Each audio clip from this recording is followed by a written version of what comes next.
President Obama is pushing the Buffett Rule. He's been making a big deal over this over the last couple of days. Interestingly, the White House came out and said basically this isn't about the budget deficit anymore. This is about fairness. Are they going to be able to get away with using that line?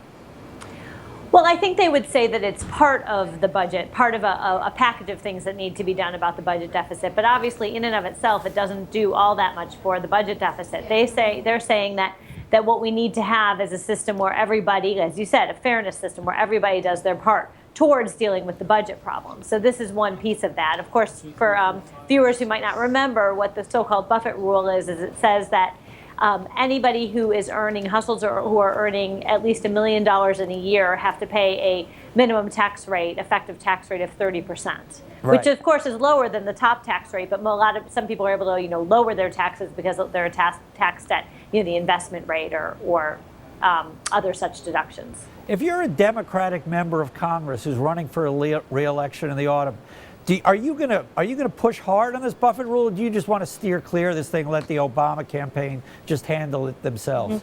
Mm-hmm. A lot of Democrats in the Congress have jumped on this. I mean, this is something that's very popular. I mean, it's hard to lose running against taxing very wealthy people. I mean, these things are very popular. They may not be particularly popular, say, on Wall Street, but they are very popular in the country at large. People sort of look at that and say, yeah, that sounds fair, and especially when it's associated with Warren Buffett, who famously complained that he pays a lower tax rate than his secretary does. So I think that this has a lot of resonance.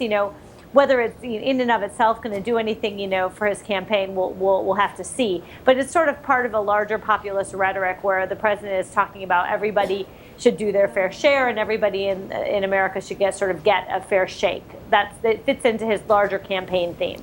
Now, outside of sort of political campaigning, what are the probabilities that the Buffett Rule will actually be enacted?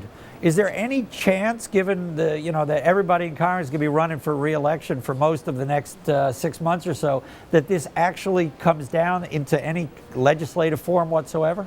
Pretty much zero chance, certainly on its own and certainly in the before the election. I mean, it may someday, if we ever do, a broader tax reform, it's possible this could be an element in it. I don't know if that will happen or not, but the idea that it would happen as a standalone has virtually no chance of happening. That, however, is not stopping the Senate Democrats from bringing it up for a vote. It's going to be up for a vote on Monday, which is right around tax day, and the idea is to make a spectacle of it and force Republicans to go on the record against it. They think that will be politically useful in their own Senate races to have Republicans on the record against this so-called Buffett Rule. But no, it's not going to become law anytime soon. So just so that I understand, and I don't want to put words in your mouth, Laura, we have here a piece of legislation that basically would raise very, very little, at least in terms of the overall deficit, in terms of revenue, that there's zero legislative chance of it happening, but every politician is now going to be using this thing in the next 6 months to make a big deal out of it because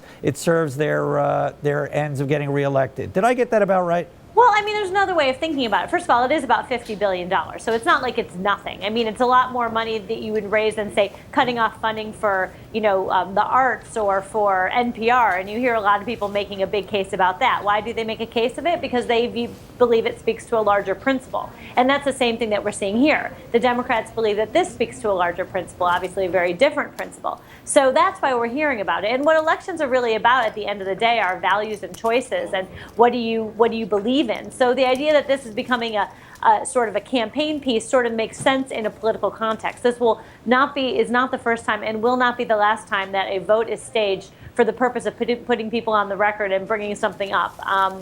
It happens all the time around here, I have to tell you. Laura Meckler, thank you very much from Washington, D.C.